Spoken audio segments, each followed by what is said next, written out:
नमस्कार दोस्तों।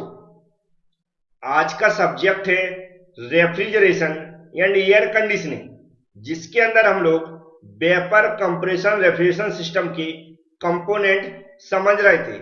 आज मैं उसी का नेक्स्ट कंपोनेंट समझाने वाला हूं, जिसका नाम है सॉलिनॉइड एक्सपेंशन वाल्व। इससे पहले रेफ्रिजरेशन एंड एयर कंडीशनिंग का मैं लगभग 90% सिलेबस कवर करवा चुका हूं। वह आप YouTube पर देख सकते हैं। आरएसी के नाम से एक प्लेलिस्ट बनी हुई है। इसके अलावा यदि आप पीडीएफ चाहते हैं, पीडीएफ के लिए आप हमारी एबी क्लासेस एप्लीकेशन को डाउनलोड कर लें। डाउनलोड कैसे करना है और कैसे ज्वाइन करना है, उसके ऊपर मैंने एक वीडियो बना दिया है और डिस्क्रिप्शन बॉक्स के स्टार्टिंग में ही उसकी लिंक दे रखी है, तो उस वीडियो को जरूर देखें। अब चलते हैं आज के टॉपिक को समझते हैं। तो यहाँ पर सोलेनॉइड एक्सपेंशन वाल्व का डायग्राम बना हुआ है। इसको विथ वर्किंग और कंपोनेंट सहित हम एक्सप्लेन करेंगे और आपको समझ में भी आएगा। लेकिन इससे पहले हमें सोलेनॉइड एक्सपेंशन वाल्व का इंट्रोडक्शन समझना होगा। तो एक्सपेंशन वाल्व जो डिफरेंट टाइप्स के हम समझा चुके हैं, वैसा ही इसका फंक्शन है।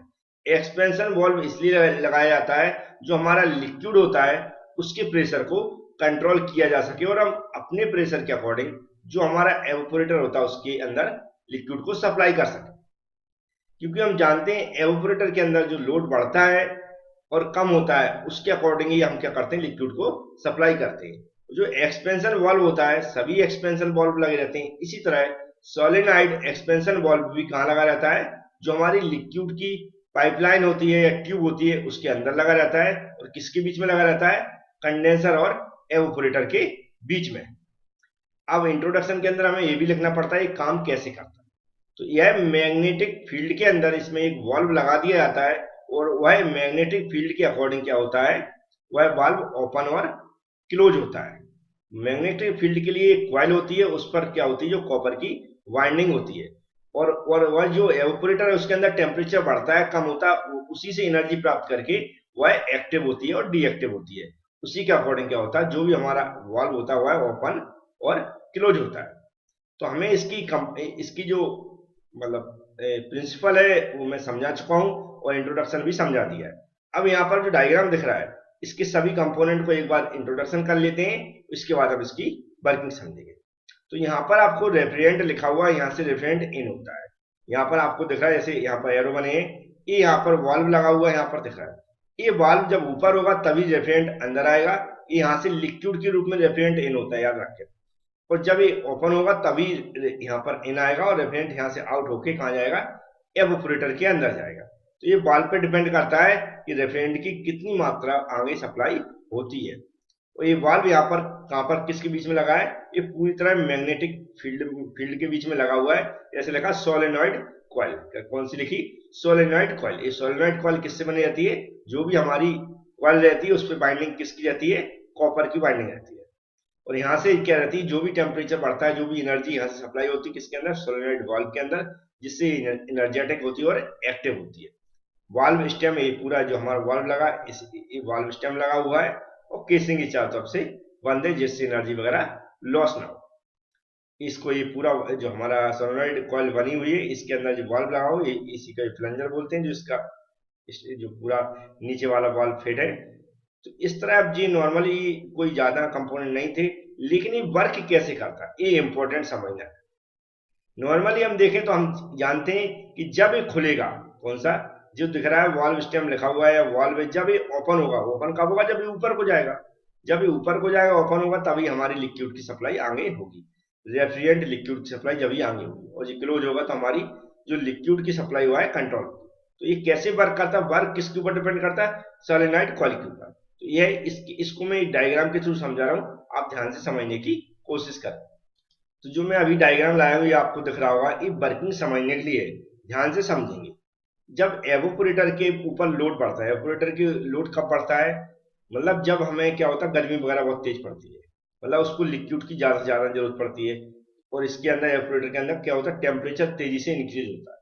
जब टेम्परेचर इसके अंदर इंक्रीज होता है, जो बिलोज लिखा हुआ है, ये क्या होता है, इस टेम्परेचर इसका भी इंक्रीज होता है। जब इसका भी टेम्परेचर इंक्रीज होता है बिलो का एवापोरेटर के साथ, तो क्या होता है, एक कांटेक्ट पॉइंट्स लिखे, ये एक दूसरे में क्या हो जाते हैं, कनेक्ट हो जाते हैं। कब, जब एवापोरेटर के अंदर टेम्परेचर इंक्रीज होता है, याद रखें।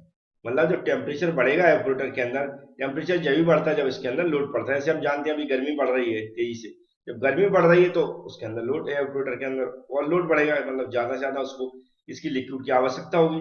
तो पहले क्या होगा, लिक्विड क्या सप्लाई होगा, उससे पहले तो क्या उसका टेम्परेचर इंक्रीज होगा। जब टेम्परेचर इंक्रीज होगा तो क्या होगा, ये बिलोज क्या होता है, इसका भी टेम्परेचर इंक्रीज होता है। इसका टेम्परेचर इंक्रीज होने पर ये जो कॉन्टेक्ट पॉइंट्स देखे, ये एक दूसरे से क्या हो जाते हैं, कनेक्ट हो जाते हैं। जैसे ये कनेक्ट होंगे तो ये जो अपनी एनर्जी है ये बैटरी के अंदर चली जाएगी, तो बैटरी क्या होगी, चार्ज होगी। जब बैटरी चार्ज होती है तो वह किससे कनेक्ट रहती है, हमारी सोलेनॉइड, जो हमारा पूरा हमने बताया आर्मेचर बोलते हैं, क्या बोलते हैं हम, आर्मेचर, ये पूरा बना हुआ है। ठीक है, ये तो ये जो ये क्या करती है, कैसे चार्ज होती है, एनर्जी लेके एक्टिव होती है और डीएक्टिव होती है। तो ये बैटरी से एनर्जी मिलेगी सोलेनॉइड वाल्व को, तो ये क्या होगी, यहाँ पर कॉइल एक्टिव हो जाएगी। जब ये एक्टिव होती है तो वाल्व को क्या करती है, मतलब चुंबकीय क्षेत्र जैसे बोलते हैं मैग्नेटिक फील्ड, तो मैग्नेटिक फील्ड में किस चीज को हम खींचते हैं अपनी ओर, तो ये मैग्नेटिक फील्ड जो यहाँ जनरेट होती है वह इस वाल्व क्या है, अपनी ओर खींचती है। तब ये इस वाल्व को अपनी ओर खींचेगी तो यहाँ से जो जगह बनी हुई, कहाँ से, यहाँ से ये ऊपर खींचेगा, तो यहाँ की जो जगह है यह क्या होगी, ओपन हो जाएगी। जब ये ओपन हो जाएगी तो हमारा, जैसे कि मान लो कि यहाँ पर ओपन हो जाएगी तो लिक्विड सप्लाई होने लगेगा। लिक्विड सप्लाई कब हो रहा है, जब एवापोरेटर के अंदर लोड बढ़ा, मतलब जब वहां पर लोड बढ़ा, मतलब वहां पर किसकी किसकी जरूरत पड़ी, और लिक्विड की ज्यादा से ज्यादा जरूरत पड़ी, जिससे हम क्या करें, उसको ठंडा रख सकें। तो ये लोड बढ़ने पर क्या होता है, ये हमारे इसके अंदर का टेम्परेचर बढ़ता है। टेम्परेचर बढ़ने पर क्या होता है, ये बैटरी को एनर्जी मिलती है यहाँ से पॉइंट कांटेक्ट होने पर, उससे सोलेनॉइड जो है आर्मेचर बोलते हैं वह एक्टिव होता है। एक्टिव होने के कारण क्या होता है, इसके अंदर मैग्नेटिक फील्ड जनरेट होती है। मैग्नेटिक फील्ड के कारण ये वाल्व ऊपर की ओर खोल खिंचता है, ऊपर की ओर जब खिंचता है तो क्या आता है, ये वाल्व हमारा ओपन होता है। ओपन होता है तो यहाँ से लिक्विड की सप्लाई बढ़ जाती है। इसके अपोजिट देखें तो अब लोड नॉर्मल होने पर, मतलब भाई एवापोरेटर चल रहा है, उसके अंदर लिक्विड की सप्लाई ज्यादा हो गई, अब नॉर्मल ही है, उसने अंदर की चीजों को टेम्परेचर मेंटेन कर लिया, तो उसका लोड कम हो गया। जब लोड कम हुआ तो इसका ग्लोज, इसका टेम्परेचर कम हो गया। इसका टेम्परेचर कम हुआ तो इसकी कॉन्टेक्ट क्या होते हैं, यहाँ से कम मतलब टूट जाते हैं। जब कॉन्टेक्ट हटेंगे तो बैटरी को एनर्जी मिल रही हुआ है क्या होती, कम हो जाएगी। जब एनर्जी कम मिलेगी तो यहाँ पर जो सोलेनॉइड को एनर्जी मिल रही है तो वह भी कम हो जाएगी। वह कम होगी तो जो यहाँ पर मैग्नेटिक फील्ड जनरेट हुआ था वह क्या होगा, डीएक्टिव हो जाएगा। डीएक्टिव होगा तो जो वाल्व क्या होगा, फिर से नीचे की ओर चला जाएगा, क्योंकि ये हमारा मैग्नेटिक फील्ड के कारण ऊपर खींचा था। तो मैग्नेटिक फील्ड जब खत्म होगी तो ये फिर नीचे चला जाएगा। नीचे जाएगा तो ये जो जगह बनी थी लिक्विड को आने की वह फिर से बंद हो जाएगा। इस तरह जो वॉल्व स्टेम लिखा हुआ है यह ऊपर नीचे काम करता रहता है। उम्मीद है इसकी वर्किंग आपको समझ में आई होगी।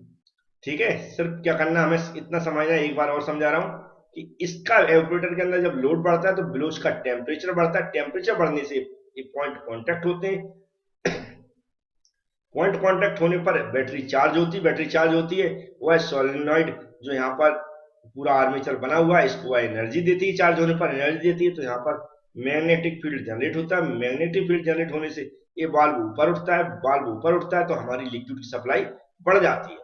इसके अपोजिट देखें कि जब लोड नॉर्मल होने पर टेम्परेचर कम होता है, टेम्परेचर कम होता है तो यहाँ के कॉन्टेक्ट टूट जाते हैं। कॉन्टेक्ट टूट जाते हैं तो इसको बैटरी की एनर्जी कम मिलती है, नहीं मिलती है।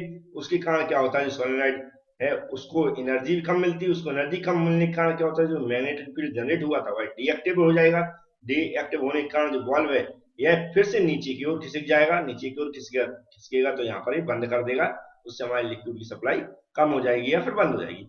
इस तरह यहाँ से कंटिन्यू ये लिक्विड की सप्लाई कंट्रोल होती रहती है अकॉर्डिंग टू एवापोरेटर पे लोड या फिर टेम्परेचर बढ़ने बढ़ने तक। तो उम्मीद है आपको समझ में आया होगा। लेकिन हमें एग्जाम में डायग्राम इसी डायग्राम से समझा सकते हैं, इसको मैं हटा देता हूं। तो आप एग्जाम में दोनों डायग्राम भी बना सकते हैं और कोई एक भी बना सकते हैं, ये आपके ऊपर डिपेंड करता है। जिसलिए मैंने वर्किंग प्रिंसिपल का जो डायग्राम है वो भी समझाया, क्योंकि यहाँ से सोलेनॉइड कॉइल जो लगी हुई है समझ में नहीं आता कैसे काम करेगी। यहाँ से सप्लाई लिख दी है बस कि एनर्जी की सप्लाई यहाँ से होगी जिससे ये चार्ज हो। तो एक डायग्राम के थ्रू मैंने समझाने की कोशिश की। एप्लीकेशन को डाउनलोड जरूर करें, आप किसी भी सेमेस्टर में हो या गवर्नमेंट एग्जाम की तैयारी करने वाले हो, वहां पर मैक्सिमम मटेरियल आपको मिल जाएगा। किसी भी टाइप की गवर्नमेंट एग्जाम की आप तैयारी कर रहे हैं वहां पर हर एग्जाम के लिए आपको मटेरियल मिलेगा, तो उसको जरूर डाउनलोड करें। डाउनलोड करने का कोई पैसा नहीं, सिर्फ ज्वाइन करने का पैसा लगता है। Thank you friends.